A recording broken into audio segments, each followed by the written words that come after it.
Hey everybody, Ed here with the Digital Digest, and today I wanted to give you guys an update on my experience with the iFi Pro X2 8GB wireless SDHC card. Now, again, as I mentioned in my initial impressions, this puppy retails at around $90 and change on Amazon on any given day. You can pick it up from other retailers, of course. It does go on sale here and there. It originally retailed for around $200 when it came out, and that's because unlike all the other wireless iFi cards that are out there, this Pro X2 card not only is a Class 6 speed, but also has the ability to transfer raw through ad hoc networks rather than depending on, just a Wi-Fi home network. So any wirelessly enabled device pretty much can communicate with this card and act as a dump site for your digital camera.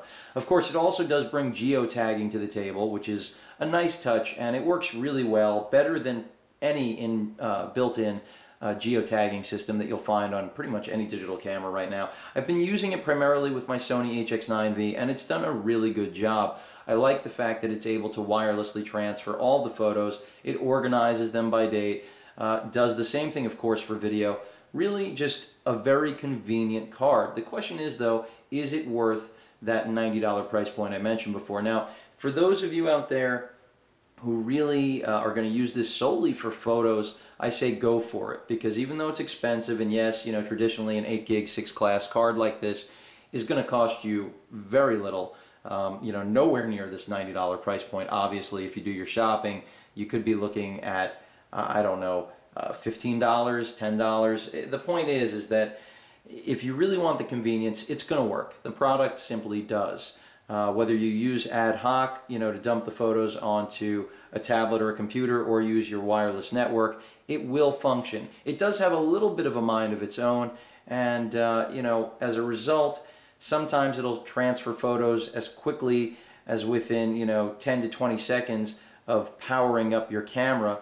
And on other occasions, it takes up to 5 to 10 minutes for it to start communicating with the same devices. So a little bit of an irregularity in terms of how it communicates, but it does end up working. Of course, the most important feature is whether the product delivers, and it does. Now, the reason I said if you're primarily going to use this for photography and not video, I recommend it, is because again, the transfer does depend solely on the card, and the card does use the power of your camera. So if your idea here is to eliminate the transfer process, forget about the fact that it does organize your photos and video by date, and it geotags and can deal with raw images.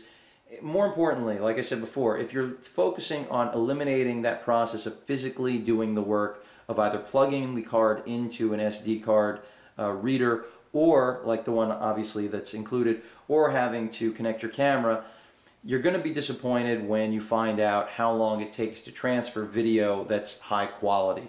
With the images I shoot from my Sony HX9V right now, the images will take anywhere from, I would say, roughly 10 to 15 seconds on transfer, but videos, of course, that 1080p 60 frames progressive video, if it's a large AVC HD file, your camera is going to be sitting there all day, on basically transferring the image. And even though you can turn off, the LCD, you're going to end up eating through that battery. So that's why I say if you're using this only for still images, then it really won't put too big of a hit into the battery life of your camera. However, if you are going to transfer 1080p video, of course, you get what you deserve. And that's a dead battery pretty much after transferring a day's worth of shooting. So I've given you guys, a breakdown on the time it actually takes to transfer at least still images. Again, video is really going to vary by the file size, but it is pretty slow, so keep that in mind. It does deliver on its promise. So again, just keep in mind that if you are going to, try to do photo and video on here, you're going to have to be sparing with the video, otherwise plan to carry a lot of extra batteries. So you'll be exchanging the physical task of transferring the photos for charging a lot more batteries for your camera, in short. Whether or not that's worth it to you guys is obviously a matter of personal preference. The point is, it is a gimmick, it is a novelty, it does work. Now, the included card reader, which was a little bit ironic considering this is a wireless card that does support even, N networks, is that it's really only there for security purposes. You know, it's for the activation process when you initially boot up and start up and log in with the iFi software in order just to get things running and set up the way you need them. And also it acts as a safety net in the event that the iFi card obviously cannot communicate with the device, you know, via ad hoc or your wireless network. So that's the other bridge that it provides for the iFi product. Again, the Pro X2 does have that ad hoc support. I highly recommend going with it if you are thinking about any of the iFi products, as they all, you know, do have this wireless transfer capability, but this is the only one that really has the most robust feature set. Again, really liked the geotagging, really fast, almost instantaneous compared to what you'll see out of digital cameras, including the Sony HX9V. So it's been a really nice compliment, really enjoy the organization of the photo and video, but you know, in terms of whether or not I can recommend it wholeheartedly, I think I've got to stick to what I've been you know, saying throughout the course of the video, which is that if you're going to use this primarily only for still capability, then I say go for it. If you're going to try to use this with something like the HX9V and you do take a lot of video, I know I am at a point now where I split it about 50-50, then you are going to find, like I said, that you're going to carry a lot of batteries. Whether or not that's for you, clearly a matter of personal preference.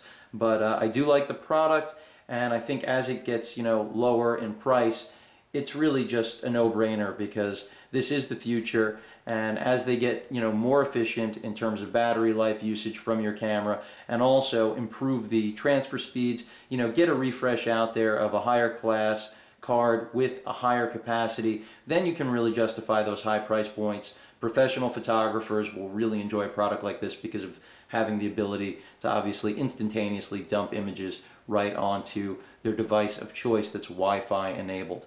If you guys have any questions or comments, please feel free to post them. And of course, as usual, please feel free to subscribe. Later.